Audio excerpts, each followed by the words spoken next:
soon we will be able to meet in person, and we're looking forward to that. But in the meanwhile, it's been wonderful to be able to meet virtually during the difficult time we're all in. We need to thank the R&M Radyr Local History Association for providing the Zoom facility again, and particularly tonight. Can we thank David Silver for acting as our technical host? Thank you for all of that.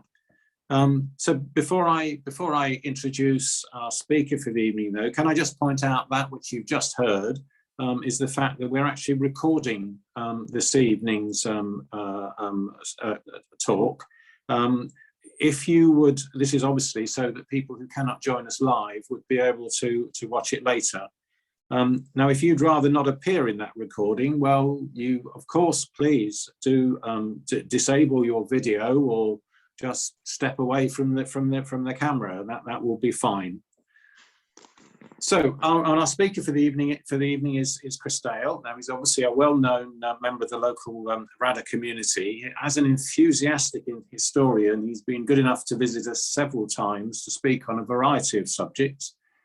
Tonight, as I've already told you by email, tonight he will be speaking on Master Gregory's Marvels of Ancient Rome, and English travellers' notes on his visit to Rome in the year 1200.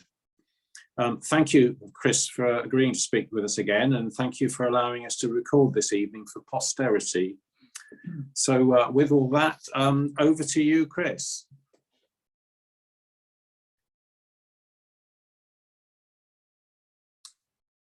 Could you unmute Chris? David, are you unmuted now, Chris? I don't know. Can you hear me? I can hear you. I can hear you. That's Mary. Right. I can hear you, Chris. Have you got my screen? We have your screen, Chris. Excellent. Well, that's good. Okay. The next thing to do is to see if the slide exchanger works. Can you all hear me all right? Yes. Yes. Right, okay.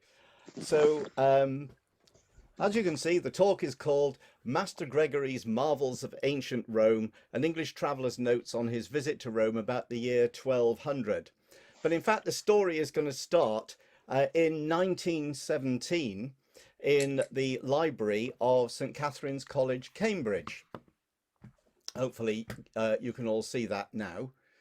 And here, M.R. James, whom you see at the bottom there, probably better known as a writer of ghost stories, had a day job as a renowned scholar of Anglo-Saxon and medieval history. And he was also a Don of Cambridge University.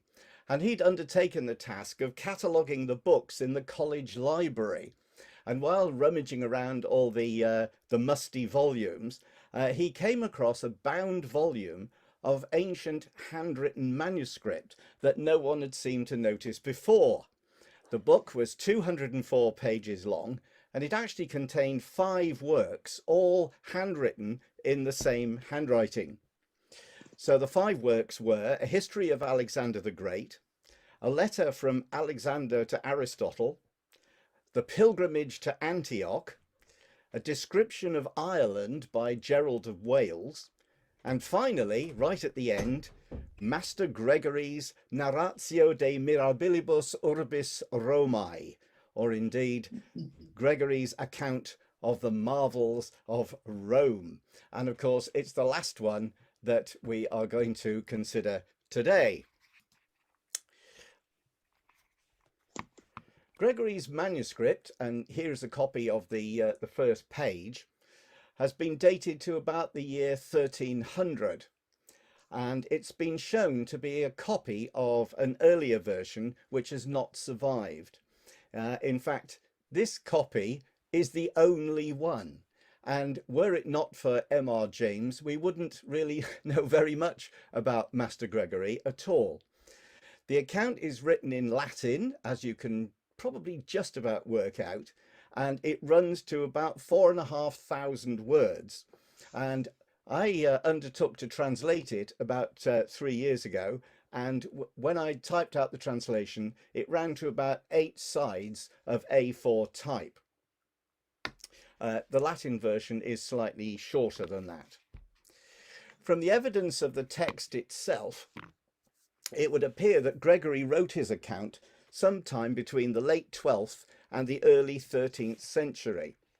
He quotes a poem of Hildebert of Lavardin, and he lived from around 1055 to 1133, and he wrote his poem during a visit to Rome around about the beginning of the 12th century. And there's a bit of it on the screen here. This is the bit that Gregory quotes. The translations that you see on the screen throughout this talk are my own, for better or for worse. Gregory also notes and shows a knowledge of the Polycraticus, which was a work by a gentleman called John of Salisbury, and he lived from around 1120 to 1180, and the work itself was written in 1159. And in his work, Gregory refers to the Lateran palace of the Pope as the Pope's winter palace. And in fact, the Lateran only came to be used as such under Innocent III, and he was Pope from 1198 to 1216. So that gives us a rough idea of when Gregory is active. He's not known outside his own manuscript, and he gives very little away about himself. And very tragically, there is a gap in the middle of the manuscript. And Gregory talks about how he's going to investigate some of the things he's seen in greater detail when he gets back to, and that's where the gap is. And if only we knew where he was going to get back to, that would be very helpful. It's been suggested that the word that was used was unfamiliar to the person copying out his text.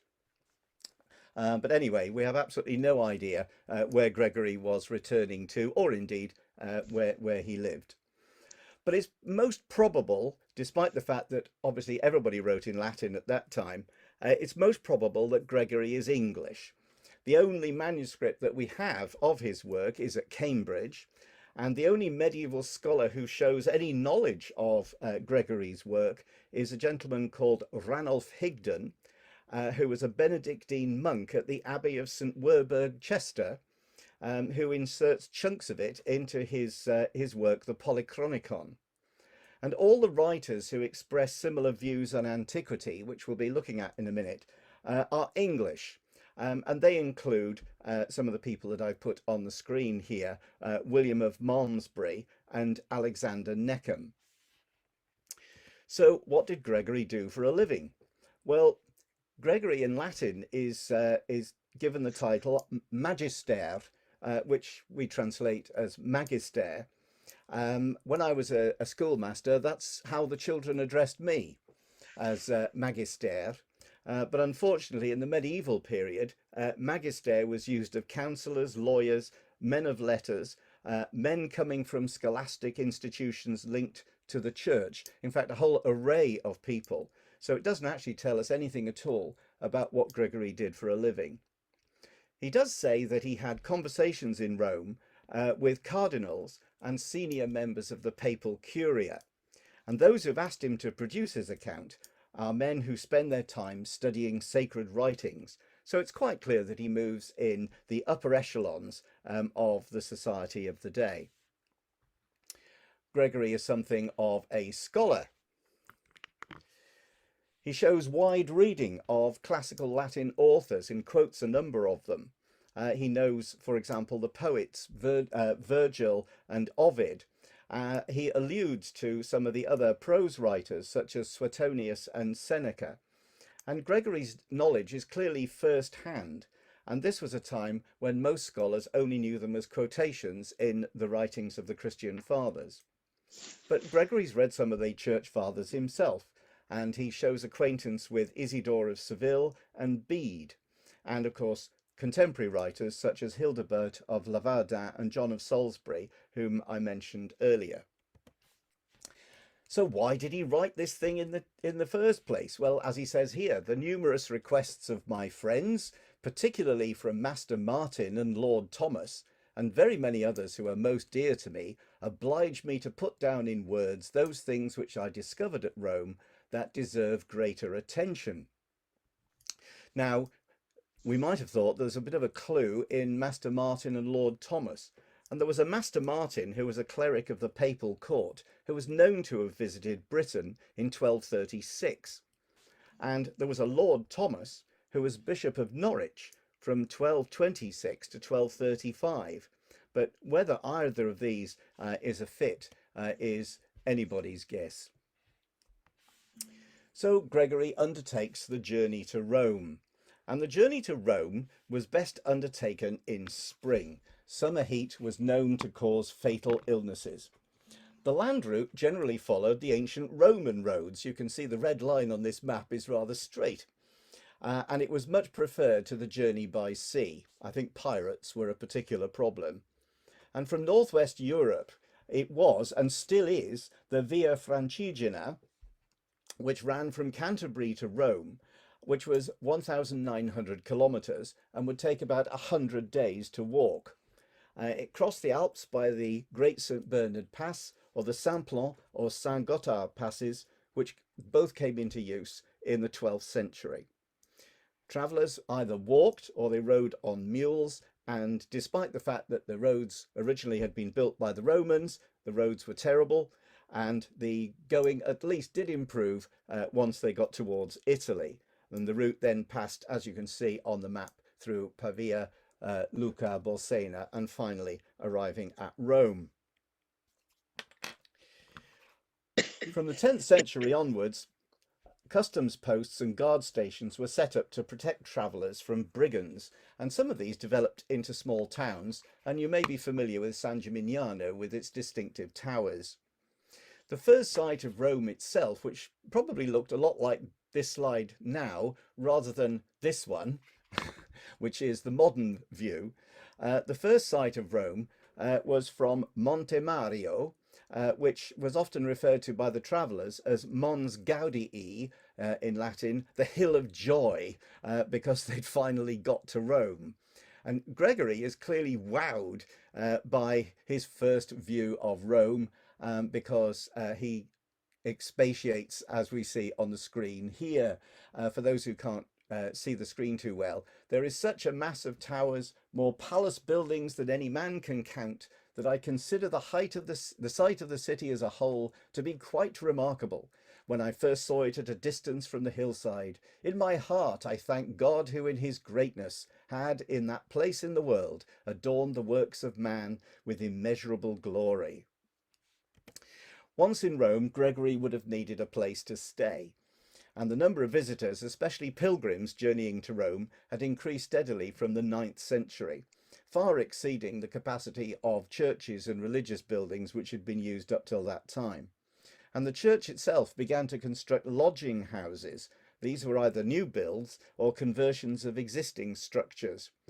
And here's an example of one which was built by King Einar of Wessex in the 8th century, although obviously that's a Baroque facade you're looking at, so the front of this church is considerably later.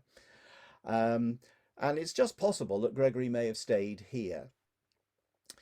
Unfortunately, in his text, Gregory doesn't say where exactly he stayed. Now, he would have had access to guidebooks, and here is the most famous and probably the earliest. This is the Einstein Itinerary, and like many guidebooks of the period, up until about the year 1000, these were just lists of structures and where they were, and they were largely given over to churches and religious buildings, and they scarcely mentioned the classical antiquities at all.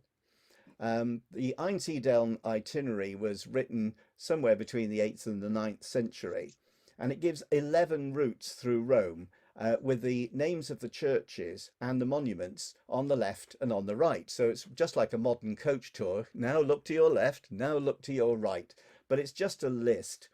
And it also gives accurate descriptions of ancient inscriptions. So whoever wrote this work, the anonymous author, clearly knew how to read the Latin inscriptions. And Gregory, unfortunately, complains in his account that he read many inscriptions but couldn't understand them. And this may be due to the difference between the Gothic script that he was used to from the classical Roman script. But after AD 1000,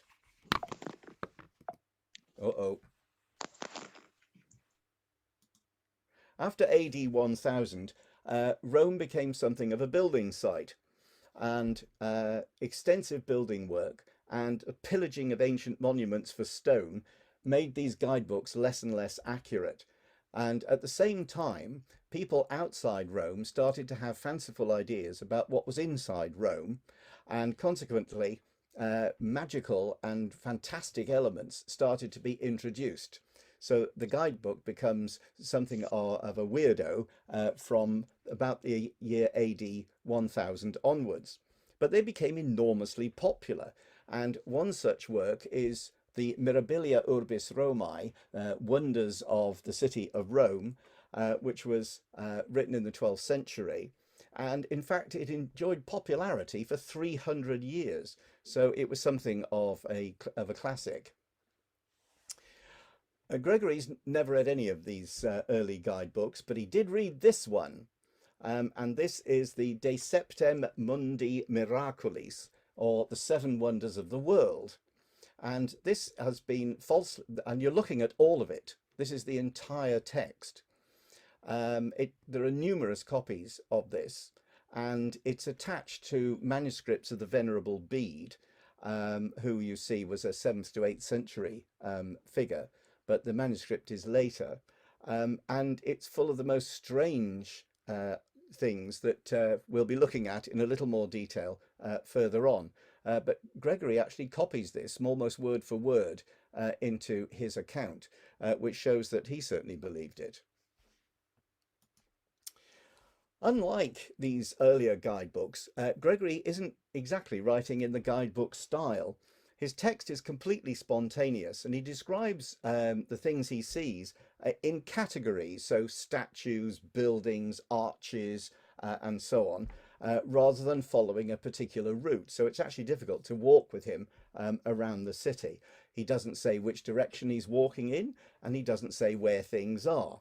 And so sometimes it's quite hard to work out where he is and what he's talking about. But nevertheless, his text is an important source of information about the survival of classical buildings and works of art into the medieval period, because many of them, or a significant number of them, don't survive today. Unfortunately, sometimes Gregory names objects in a way that make it difficult for us to understand, because the names he gives to certain things don't correspond to the names that we give them today. So sometimes it's not clear exactly what he's talking about. In fact, not just sometimes, but quite a lot of the time, we have no idea what Gregory is talking about. So I've made a selection, because he obviously talks about quite a few things. So I've made a selection of some of the more typical Gregory things that we find in the manuscript. And as he says, here begins Master Gregory's account of the marvels that were once in Rome, or still are, traces of which, or just a memory, survive to this day. Now, when Gregory gets to Rome, of course, there's ruins everywhere. The passage of time and various sackings had caused considerable destruction in Rome, and this rather horrific picture that I've found here. In 410 AD, Rome was sacked by Alaric the Visigoth, and his troops rampaged through the city for 3 days. In 455, as we see here, Rome was sacked by the Vandals under their leader Genseric. The looting and destruction went on for 2 weeks. In 546, Totila, the leader of the Ostrogoths, took the city, and his troops spent several weeks sacking it. And then finally, the most serious, in 1084, Rome was sacked by the Normans under Robert Guiscard, and there was fire and all sorts in the city, which caused extensive damage. Rome being the seat of the Pope, the reputed burial place of St. Peter and St. Paul, as well as of numerous saints and martyrs, and the fact that from the 7th century onwards Jerusalem was controlled by the Arabs, led to pilgrims, merchants, diplomats and clerics flocking to Rome in large numbers. And a programme of church building began as early as the 4th century and led to ancient structures, particularly temples, being repurposed. So, for example, the church of Santa Pudenziana, reputed to be the oldest one in Rome, it was converted in the 4th century from a 2nd century house. And you can see at the back there is an apse to this church. And that's actually part of an ancient Roman bathhouse. So, as I say, buildings were being repurposed, particularly into churches. Gregory didn't actually go and see that one, but he does comment on this one, one of the most famous buildings in ancient Rome, and still pretty famous today because it survives more or less intact. And this is the Pantheon. But Gregory actually is not exactly moved to write extensively about its beauty as a work of art. He introduces it, as you see here. I pass over the Pantheon in just a short paragraph, because it was once a shrine of all the gods, or rather demons. Now the temple is a church dedicated to all the saints, and bears the name Santa Maria Rotunda, and he's fascinated by the name because, of course, this ancient temple is round. So he's actually very interested in the physical aspect of the building, so much so, he says, it has a spacious portico supported on many marble columns of extraordinary height. I measured the width of this temple myself, and it is 266 feet wide. It's nowhere near 266 feet wide. A modern commentator has written, Gregory must have had extremely small feet. The Pantheon, of course, today is one of the most admired buildings from the Roman period anywhere in the world, and is much imitated, even in America. Its hemispherical dome, for which it's particularly famous, is 43 meters in diameter. It's the largest unreinforced concrete dome surviving anywhere in the world, even today. The present structure was built by the Emperor Hadrian. It's not the first temple on the site. It's about the third, but the inscription on the front records the original building by Marcus Agrippa, who was the right-hand man of the Emperor Augustus, more than 100 years before Hadrian. The temple was struck by lightning and all sorts, so Hadrian just swept away the original building and put this structure in its place. It was consecrated as a church on the 13th of May, AD 609, but Gregory does point out that some of the sightseers were less than respectful. He writes, its roof was once gilded all over, but excessive greed and the accursed hunger for gold of the Roman people has stripped the gold and desecrated the temple of their gods. In their insatiable greed, thirsting for gold both then and now, they have not and do not keep their hands from any crime. He doesn't mince his words, doesn't Gregory? But in fact, this is a reference to the visit of the Byzantine Emperor Constans II, because he came to Rome on a sightseeing mission in AD 663 and took all the tiles, the bronze tiles, off the roof, along with all the other ornaments, and took them back to Constantinople, where they have since been lost. The square in front of the Pantheon, which is now at a higher level than it was in antiquity, or indeed in Gregory's day, because the whole area around it was remodelled in the 15th century. But Gregory tells us some quite interesting things about its original appearance. In front of the temple, he says, there are sarcophagi and other remarkable chests made of porphyry, as well as lions and other statues of the same marble that survive to this day. And Gregory is the first writer to talk about the lions and other things in front of the Pantheon. And they can actually be seen in a 15th century illustration, which I've appended at the bottom of this slide.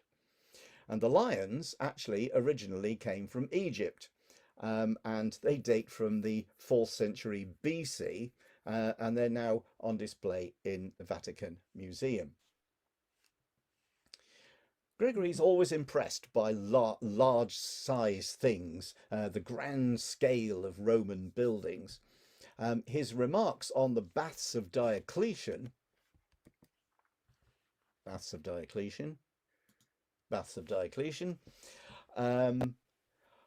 he calls it a palace. Gregory uses the word palace of all large buildings. And it was built by the Emperor Diocletian in AD 298 and was completed in AD 306. And they were the largest baths built anywhere in the entire Roman world. Gregory writes, I cannot pass over the Baths of Diocletian when it is considered Rome's masterpiece. Just show you. There we are. I can scarcely describe its vast size, wonderful craftsmanship, and spectacular design. Such is its spaciousness that I was unable to see it, despite spending most of the day there. As with the Pantheon, Gregory is astonished by the height of the columns. They also impressed Abbot Suger of Paris, who planned to remove them from the for the building of Saint Denis. Fortunately, he didn't. But here is my wife standing next to one of the columns to give you an idea of how tall they are. And as Gregory writes, I found columns so tall that no one could throw a stone up to the Capitol, and I'm not sure I could either. I was told by the cardinals that 100 men would find it difficult to cut, polish, and finish any one of them in a year. I declined to discuss this building, since, if I spoke the truth, I would seem to be standing in the way of truthfulness. Having discussed buildings, Gregory moves on to statues. And in Gregory's day, most of the statues were in the open air. And he begins by talking about this particular one. And in fact, he devotes almost a fifth of his entire account to this one statue. So I won't give you a fifth of my talk on this statue, but we will discuss it in a little bit more detail. This is a statue of the Roman Emperor Marcus Aurelius, who ruled from 161 to 180 AD. If you've seen the film Gladiator, it's Richard Harris. But the thing about Marcus Aurelius's statue is it is unique. It is the only mounted statue of a Roman emperor to have survived from antiquity. In Gregory's day, it stood in front of the Lateran Palace, and it was originally on 4 pillars. And if we look at this sketch by Martin van Heemskerk, which was done in the 16th century, you can see the 4 pillars in the foreground, but already the statue has been moved to a plinth. And we do know that it was a place of justice, and that criminals actually were hung from the statue by their hair in the 11th and 12th centuries. It was later moved, for those of you who are familiar with the layout of Rome, it was moved to the Campidoglio by Michelangelo when he reorganized the square.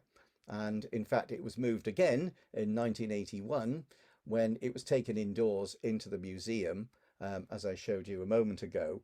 And what we see now in the square, in the place where Michelangelo intended, is actually a copy. Incidentally, the 2 Roman figures behind the 2 statues leaning either way are river gods, and Gregory actually mentions those as well in his account, but they are by no means in their original position. Now, Gregory's interest in the statue of Marcus Aurelius is understandable, because it's a terrific example of ancient statuary, and like all the buildings he admires, it's particularly large. It's isolated in its space, and it's made of bronze, which was a rare material. Too many bronze things were being melted down to make into cannons and things like that. But of course, Gregory is keen to know who it is. There's a bronze statue, he says. It's a huge horse and its rider. Pilgrims say it is Theodoric, but the people of Rome say it is Constantine. The cardinals and clergy of the Roman Curia call it either Marcus or Quintus Quirinus. Now, of course, this is Gregory. So despite the fact that the people of Rome say it's Constantine and everybody else does, because the cardinals and clergy call it Marcus or Quintus Quirinus, Gregory follows them. Anyway, it doesn't matter because they're all wrong. It's Marcus Aurelius, but never mind. All medieval accounts have the statue as being of Constantine. And this is really why it survived, because Constantine was the emperor who granted freedom of worship to Christians. And he was also the author of the document called the Donation of Constantine, in which the emperor ceded supreme power on earth to the Pope. Incidentally, the document itself survived for a very long time, until it was in the 15th century proved to be a forgery, but never mind. Anyway, the first person to identify the statue correctly as being of Marcus Aurelius was a gentleman called Bartolomeo Platina in the 15th century, who, among other scholarly works, was the author of a cookbook. Now, Gregory gives two possible identifications for the horse and its rider, and I'll summarize them here. Story 1. The King of Messini, a place otherwise unknown, who was a magician and a dwarf, held Rome in an unbreakable siege. When the Romans called for a brave soldier to go out and grab him while he was casting his spells, Marcus Quirinus volunteered. A cuckoo sang at dawn, which prompted Marcus to action. He duly grabbed the dwarf and trampled him to death with his horse before he could work his magic. This explains why the horse has a cuckoo between its ears and there's a dwarf under the horse's hooves. Latch on to the two elements there, dwarf and cuckoo. They're going to come up again later. Now, this particular story, which I hasten to add is complete nonsense, has its roots in the victory of Marcus Licinius Crassus, one of the central figures in the film Spartacus, played by Laurence Olivier, if you remember that one. And he defeated the Moisi in 29 BC, and their territory has been highlighted in red on the map. And the significant thing about this is that he defeated the enemy leader in personal combat. Also, near the Coliseum, there was a barracks for Marines from the Roman fleet, which had its base at Misenum. And it looks very likely as though Gregory's got several stories muddled up here, which he does frequently. Gregory's very good at muddling up stories. Story 2. He says, when Rome was suffering a terrible plague caused by noxious gases emanating from a crack in the earth, priests were given a prophecy that the plague could only be averted if someone voluntarily threw themselves into the fissure. Quintus Curtius, which is his actual name, Gregory gets his name wrong, promptly mounted his horse and rode into the opening, never to be seen again. A cuckoo flew out and the plague ceased. This statue, the one of Marcus Aurelius, was put up in his honour.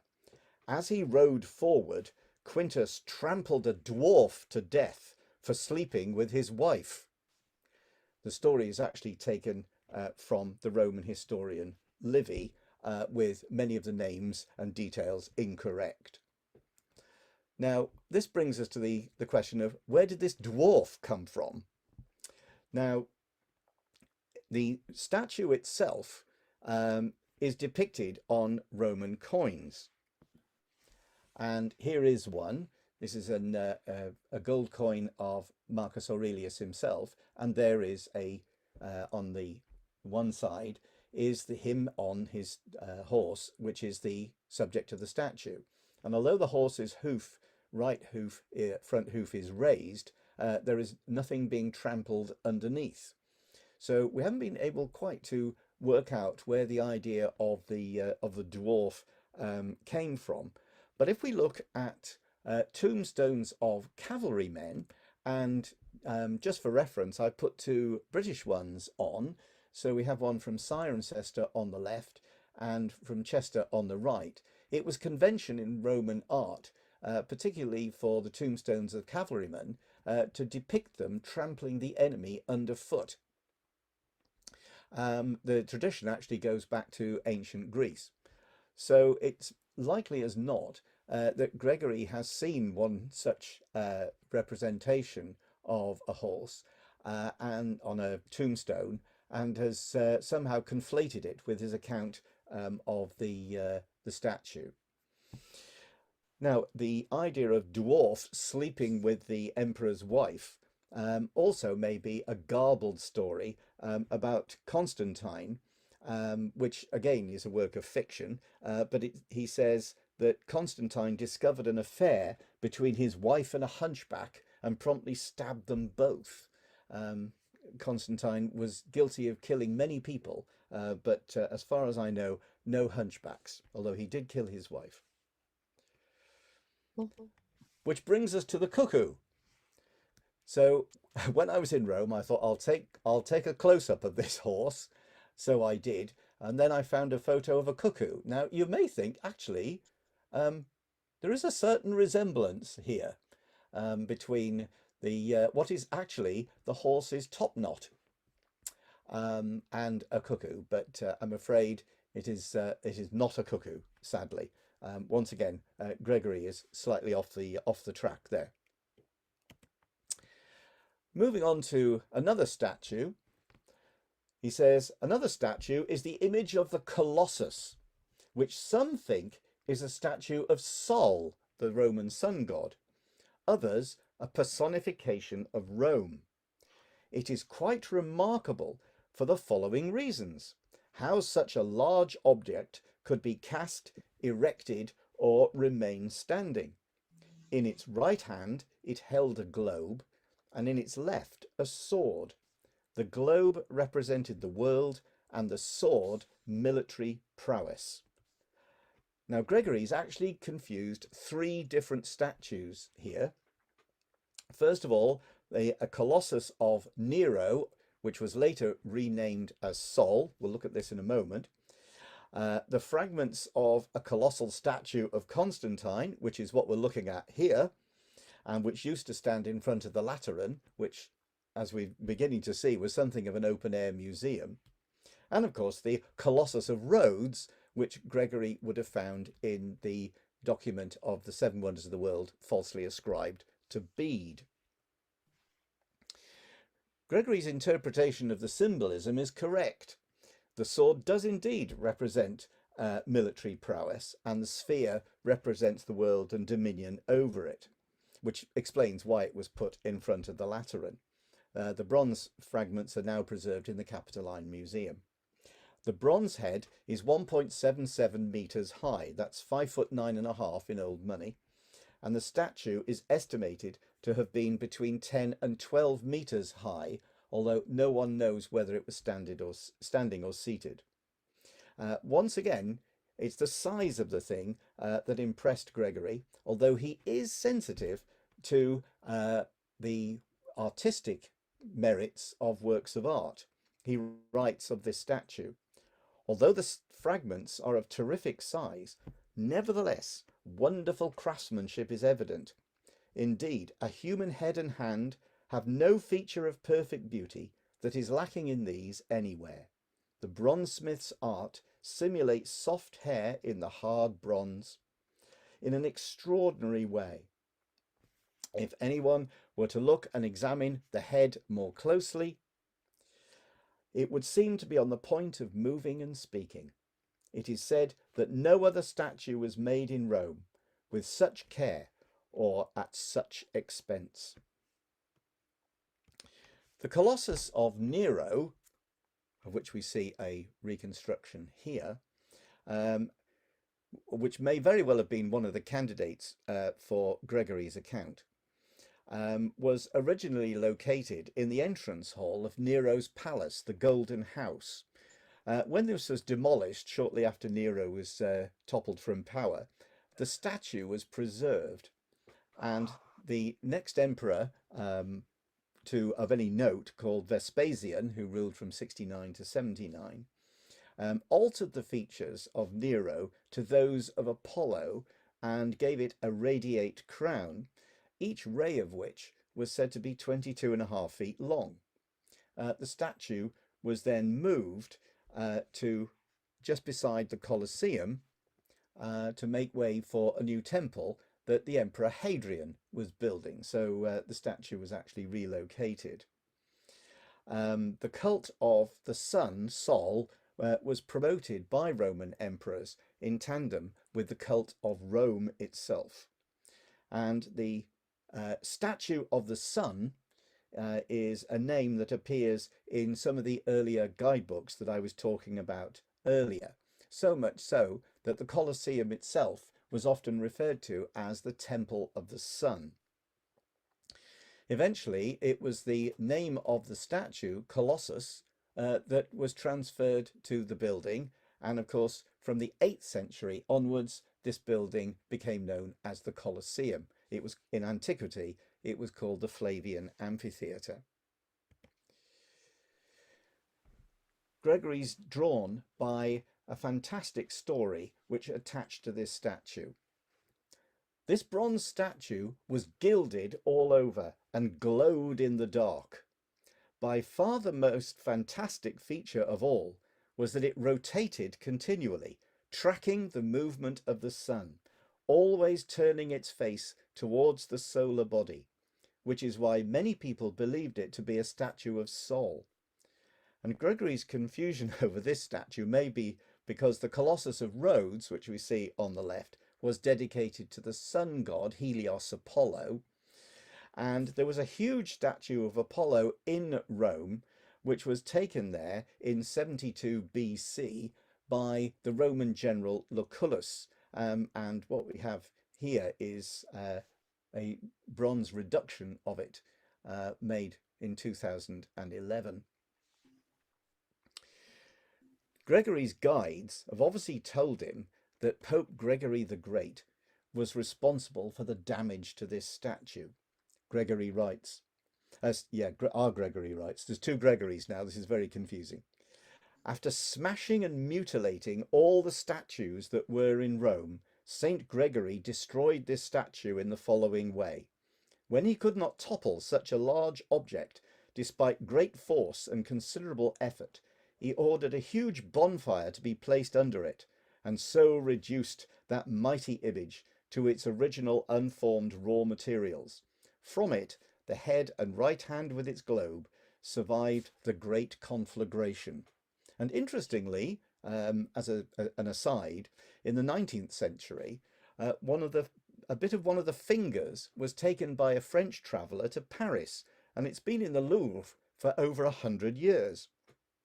And the good is it's now been given back and reattached to the hand. And we have a sort of before and after photo on the right here.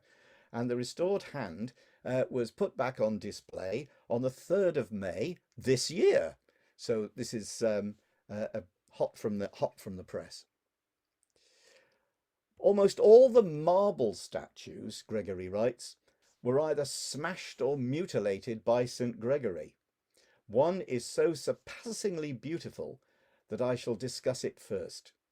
This statue has been worked from Parian marble with such amazing and indescribable craftsmanship that it seems more like a living being than a statue. In fact, she seems to blush at her nakedness, having a ruddy complexion to her face. If you look closely, blood appears to be flowing under the statue's snow-white face. Its wonderful appearance and some persuasive spell forced me to go and see it 3 times, even though it was 2 miles from my lodgings. And interestingly, this particular statue, known as the Capitoline Venus, was discovered walled up in a building in the 17th century. And it's thought that this actually may be the statue that Gregory saw, and that walling it up helped to protect it from Christian iconoclasts. It's always been something of a controversial statue. The original statue by Praxiteles caused a storm of outrage because it depicted the goddess Venus, Aphrodite, naked.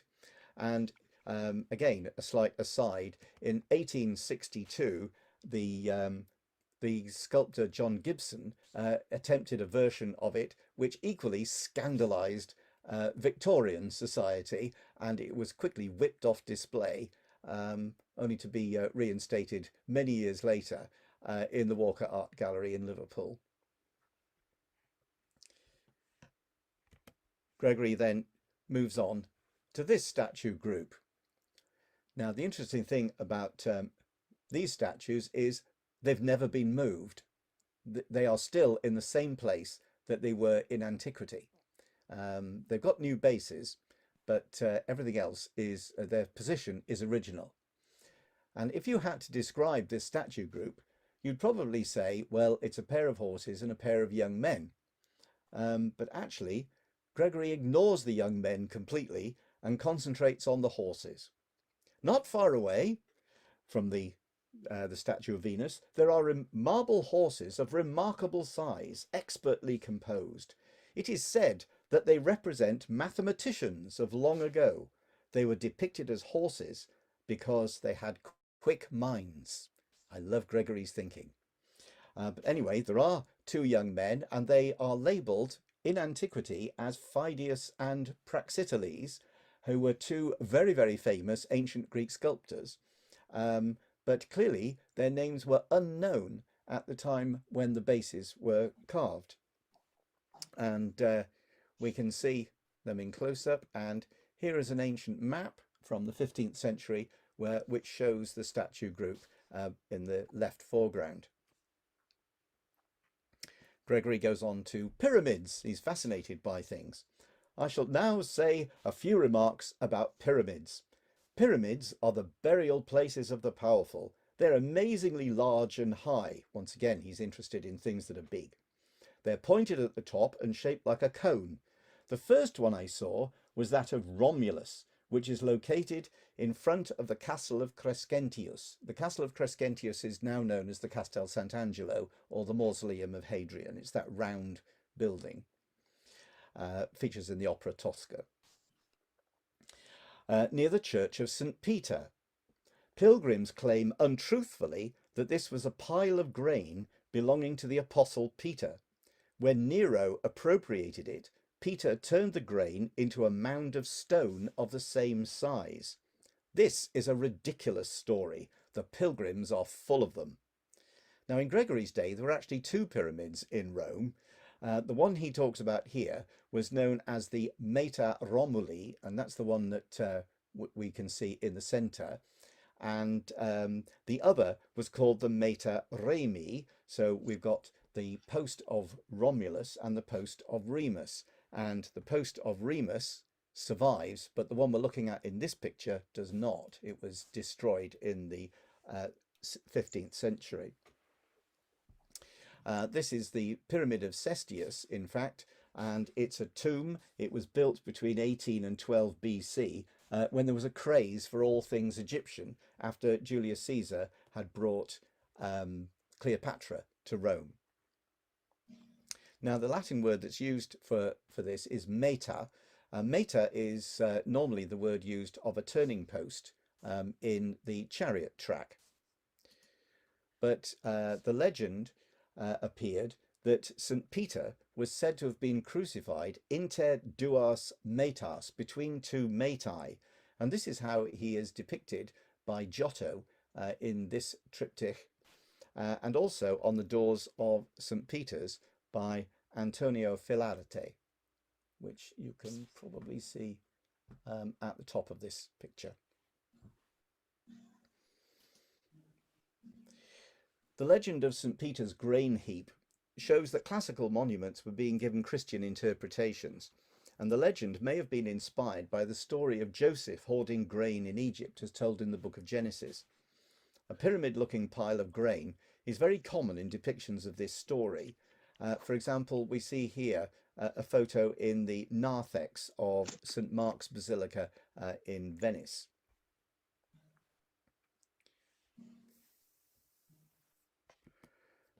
Under the heading of pyramids, Gregory also talks about obelisks. Interestingly, there are more obelisks in Italy than there are in Egypt. But anyway, there are many pyramids in Rome, but the most amazing of all is that of Julius Caesar, which was hewn from a single block. It is unbelievable how such a tall object could be cut, erected, and remain standing. They say it is 250 feet high. It's actually 25.5 meters high. The story goes that it stands in the place where a man encountered Caesar as he was on his way to a meeting, who gave him a letter revealing a plot against his life. This is the story of the soothsayer. The obelisk itself is now in front of St. Peter's, as you can see, and it's known nowadays as the Vatican Obelisk. But in Gregory's day, it was still in its original position, where it was one of the turning posts in a chariot racing track being built by the Emperor Caligula. There is a bronze ball on top of the obelisk containing Julius Caesar's bones and ashes. Caesar, conqueror and lord of the world, who was the first to suppress political freedom and assume power himself, was reduced to a tiny pile of ashes on a small funeral pyre and contained in the bronze sphere. To the medieval mind, the idea of Caesar's remains being elevated and preserved in this way symbolized the continuance of power over the city. The placement of his ashes, of course, exalted his person, but the paucity of his remains was in stark contrast to the fame and greatness of the man in his lifetime. Pilgrims call this pyramid St. Peter's Needle. With considerable effort, they crawl under it, the block being set on 4 bronze lions, and they declare that anyone who is able to crawl under the obelisk has won remission of his sins and done true penance, which is not true. Gregory obviously very critical of some of the strange beliefs that the pilgrims had when they came here. The obelisk, of course, was moved to St. Peter's Square in 1585, and here's a picture of it being moved. Took ages to move it, and numerous horses and elephants were used in the transportation.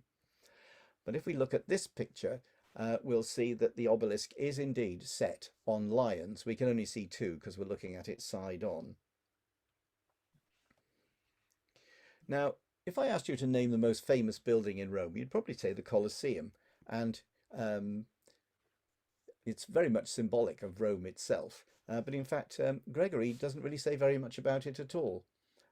He says, I pass over the Coliseum, the palace of Titus and Vespasian. He does get the names of the emperors correct. For who could describe in words the craftsmanship of its construction and size? Just about every other version of Rome, such as this early map in Siena, has the Colosseum prominently displayed. Now, I mentioned that Gregory includes some rather weird things, and I think we've been seeing some of his rather bizarre theories about things. He does include, almost word for word, the 7 wonders of the world, which were falsely attributed to this to the work of Bede. I haven't got time to go through them all, but suffice it to say that Gregory's list doesn't exactly tally with anybody else's, or indeed the list that we generally use today. I'm just going to focus on the first one, which is the Salvatio Civium, or the salvation of the citizens, which is mentioned by a number of ancient writers. It's top of the list. It's number one. It's the most miraculous thing in Rome, apparently. Medieval writers associated it with the Capitol, which is what we see here, because on the Capitol was the Tabularium, the ancient record office of Rome. Gregory says it was dark and unpleasant, so it sounds like he visited it personally. And he says this was a dedication of the statues of all the nations that were subject to the rule of Rome. And it's the statue group that Gregory finds interesting. And he writes, among all the wonderful works, the salvation of the citizens is quite amazing. This supernatural work was a dedication of statues of all the nations that were subject to the rule of Rome. The statues stood in a line, each of them bearing a label on their breast with the name of the country they represented. Every statue wore a silver bell on its neck, silver being the metal with the loudest ring. And there were priests guarding them, who kept watch all day and all night. If any country attempted to rise in rebellion against Roman rule, at once its statue began to move, the bell round its neck rang, and the priest straightway took the label of that statue to the authorities. And if that wasn't all, on the roof of this temple, devoted to these statues, there was a bronze soldier with his horse, which always copied the moving statue, pointing his spear in the direction of the country whose statue was moving. Forewarned by this conclusive sign, the Roman authorities dispatched their army without delay to suppress the uprising in that country. Frequently, the army arrived before the enemy had prepared their weapons and equipment, easily subduing them and without bloodshed. It's no wonder the Roman army was so successful when they had something like this, and it rather reminded me of this. Do you remember this? Gregory's account ends on a puzzle. There's a bronze plaque on which the more important provisions of the law are written. The plaque is known as preventing wrongdoing. I read a lot on this plaque, but understood little, for they are expressions in which practically all the words are abbreviated.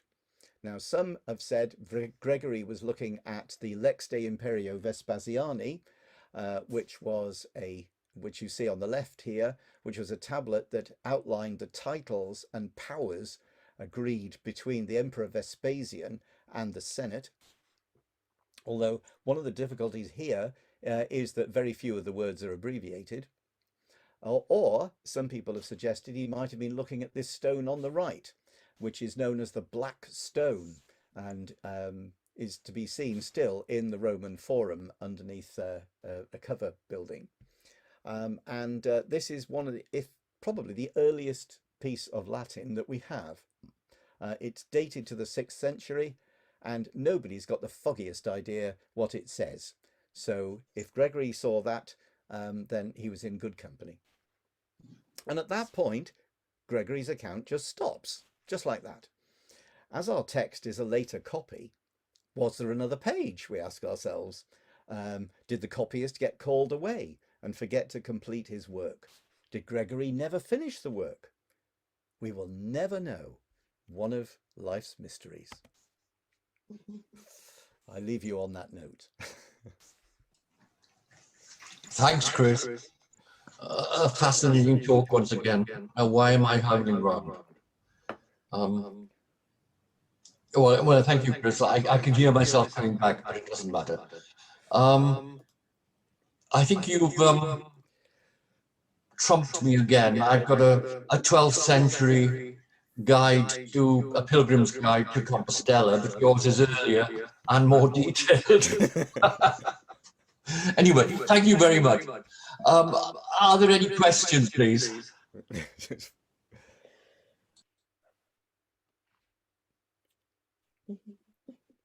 No, I didn't think there would be. It was a complete. Chris, I could ask a question, if I may. You mentioned that Gregory's associates encouraged him to publish. Did they actually sponsor the visit in the first place? Who knows? We don't even know who these people are. The problem is that nobody actually mentions Gregory. So all the autobiographical information has to be somehow extracted from his own account. And apart from being typically medievally gullible, he doesn't really give us much idea as to who he is, what he did, and who his friends were, other than that they were clearly people in positions of authority. But yeah, it's tantalizing that we only have this account. As I mentioned at the beginning, it's the only copy. So there's only one other person, Ranulph Higden, who actually alludes to this work. So we knew about it, but it was only at the beginning of the 20th century that we actually had the work itself. But as to who Gregory was, it is anybody's guess, I'm afraid. And of course, Gregory is a very common name. Any more questions? Okay, well, can I thank you once again, Chris, for a fascinating talk. It's taken us in yet another new direction. Can I just make a few announcements?